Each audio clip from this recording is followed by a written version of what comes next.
ജെറിയബൽ ദേവ് സാറിൻ്റെ ഒരു പാട്ടുകളുടെ കാര്യം പറയുമ്പോൾ സാറിൻ്റെ പാട്ടുകൾ എന്ന് പറയുന്നത് എന്താ പറയുക, വളരെ കുട്ടിക്കാലം മുതൽ തന്നെ നമ്മൾ കേട്ട് കേട്ട് കേട്ട് വളരെയധികം ഇഷ്ടപ്പെട്ട ഒരു സംഗീത സംവിധായകൻ. ഞാനിപ്പോഴും ഓർക്കും, കുട്ടിക്കാലത്ത് ഞാനൊരു 3-ാം ക്ലാസ്സിലൊക്കെ പഠിക്കുമ്പോഴാണ് അദ്ദേഹത്തിൻ്റെ ആദ്യത്തെ സിനിമ വരുന്നത്. ആ സിനിമ വരുമ്പോൾ മഞ്ഞൾ വിരിഞ്ഞ പൂക്കൾ വരുന്ന സമയത്ത് തൊട്ടപ്പുറത്തെ വീട്ടിലെ ബെഡ് ടൈപ്പിൽ നിന്നാണ് ഈ പാട്ടുകളൊക്കെ അന്ന് ഒരുപാട് കാസ്റ്റുകളൊന്നും ഇറങ്ങിയില്ലല്ലോ അക്കാലത്ത്.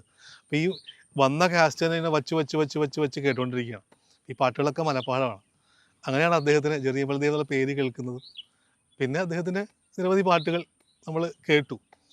അങ്ങനെ കുട്ടിക്കാലത്ത് കേട്ടു വളർന്ന ഇത്രയും സീനിയർ ആയിട്ടുള്ളൊരു സംഗീത സംവിധായകൻ്റെ ഒപ്പം എനിക്ക് വർക്ക് ചെയ്യാനുള്ള ആദ്യ അവസരം തന്നത് എബ്രിഡ് ഷൈനാണ്. അപ്പോൾ അതൊരു വലിയ ഭാഗ്യമായിട്ട് ഞാൻ കരുതുന്നു. അങ്ങനെ ആണ് പൂക്കൾ പനിനീർ പൂക്കൾ എന്നുള്ള പാട്ടും പിന്നെ ഊഞ്ഞാലിലാടി വന്ന കിനാവെങ്ങും മാഞ്ഞുപോയി എന്നുള്ള 2 പാട്ടുകൾ, മനോഹരമായ 2 പാട്ടുകൾ അദ്ദേഹത്തിനൊപ്പം അന്ന് സിനിമയിൽ ചെയ്യാൻ കഴിഞ്ഞു.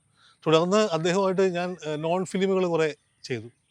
അടുത്ത കാലം വരെ ഒരുപാട് നോൺ ഫിലിമുകൾ ചെയ്തിട്ടുണ്ട്. ഇപ്പോഴും ഞങ്ങൾ ഒരുമിച്ചൊരു സിനിമ ചെയ്തു. അതിൻ്റെ വർക്കുകളൊന്നും പൂർത്തിയായിട്ടില്ല, അതിങ്ങനെ ചെയ്തു. അപ്പോൾ അത് വന്ന ശേഷം അതിനെക്കുറിച്ചുള്ള ബാക്കി വിവരങ്ങൾ പറയാം. എന്തായാലും അങ്ങനെ വളരെ നല്ല ഒരു ഇത്രയും സീനിയർ ആയിട്ടുള്ള ഒരാളുടെ വർക്ക് ചെയ്യാൻ കഴിഞ്ഞത് എൻ്റെ ഏറ്റവും വലിയ ഭാഗ്യമാണ്.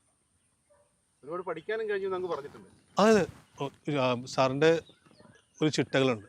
ആ ചിട്ടകളെന്ന് വെച്ചാൽ വളരെ കൃത്യമായിട്ട് ട്യൂൺ എങ്ങനെയോ അതുപോലെ തന്നെ പാട്ട്, അത് ദീർഘമാണെങ്കിൽ ദീർഘം, ഹ്രസ്വമാണെങ്കിൽ ഹ്രസ്വം, അതുപോലെ എഴുതാനുള്ളൊരു ശീലം പെർഫെക്റ്റായിട്ട്. അപ്പോൾ അദ്ദേഹത്തിൻ്റെ അടുത്ത് നമ്മൾ ഒരിക്കൽ വർക്ക് ചെയ്തിട്ട് പോയാൽ ഇനി ബാക്കിയുള്ള എല്ലാവർക്കും എഴുതുന്നത് അദ്ദേഹത്തിൻ്റെ ആ ഒരു ചിട്ട പറഞ്ഞ പോലെ തന്നെ നമ്മൾ എഴുതാൻ ശ്രമിക്കുള്ളൂ.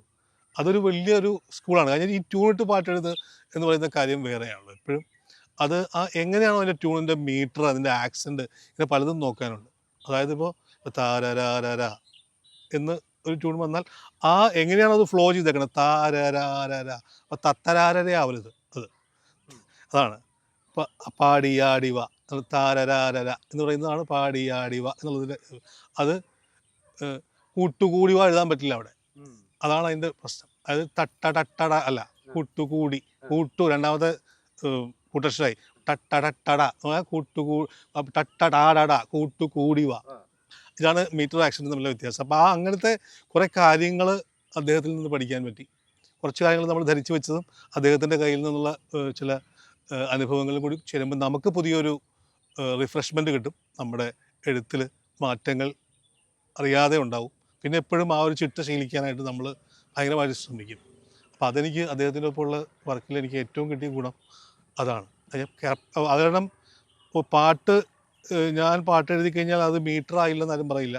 മീറ്ററും ആക്സൻറ്റും കൂടി ചേർത്തേ എഴുതുള്ളൂ. അപ്പം അങ്ങനെ ഒരു ശീലം വളർത്തിയെടുക്കാൻ എനിക്ക് വളരെയധികം അദ്ദേഹത്തിനൊപ്പമുള്ള ആ ഒരു വർക്ക് സഹായിച്ചിട്ടുണ്ട്.